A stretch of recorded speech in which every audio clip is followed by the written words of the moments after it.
Isang maganda, mapagpala, mapagbiyaya at makadiyos po na umaga sa bawat isa. God bless us all. Merry Christmas po sa bawat isa. Dito na po tayo sa mga awit 27:6. Ito akin na pong babasahin. Matatalo ko ang mga nakapaligid kong kaaway. Sa templo'y sisigaw ng may kagalakan, habang mahandog ay inaalay. Aawitan ko si Yahweh at papurihan. Purihin nawa ang Diyos sa pagbasa ng kanyang salita. Tayo manalangin.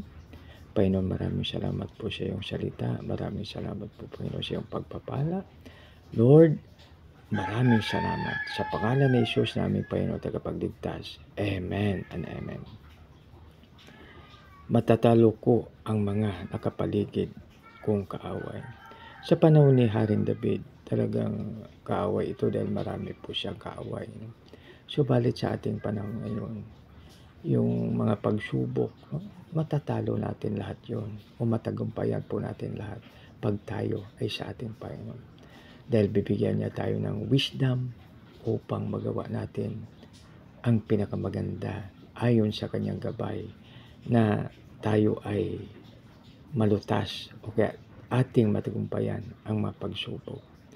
Dito sa pangalawa, sa templo'y sisigaw ng may kagalakan, habang mga handog ay inaalay. So dito ang mga tao ay na maghandog sa ating Panginoon ay talagang may kagalakan. Bakit? Kasi bago tayo maghandog sa ating mahandog sa Panginoon, pag may kaalit tayo, ang instructions ay kung may kaalit ka, puntahan mo po muna, iiwan mo ang iyong handog, puntahan mo po muna ang taong iyong kagalit at mag-ayos kayo at saka ka babalik at saka ka maghandog. Ibig sabihin po yan na pinatawad na po natin ang mga tao o kung sino man na nagkasala o sinaktan ang ating puso't damdamin.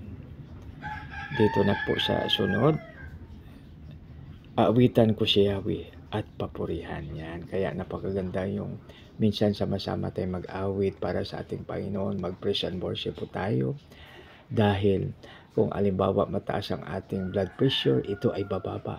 Dahil ang ating isip ay nakatuon sa hari ng mahari, sa Diyos ng mga Diyos, at sa Panginoon ng Panginoon na siyang nagbigay ng ating buhay. Siya ang ating ilaw, siya ang ating kaligtasan, siya ang ating pinakamatibay na muog na doon tayo magtago, doon tayo mag-refuge sa panahon na tayo ay may kaguluhan. Mga kaibigan, napakabuti at napakadakila ang ating Panginoon.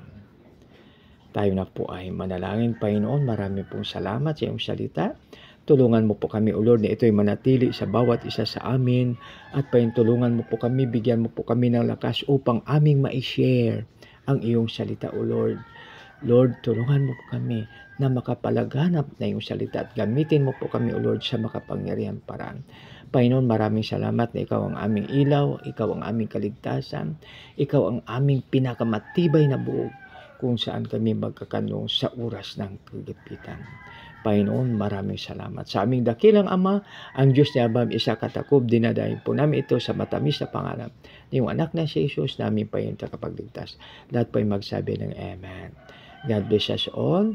Isang magandang umaga at Merry Christmas po sa bawat isa.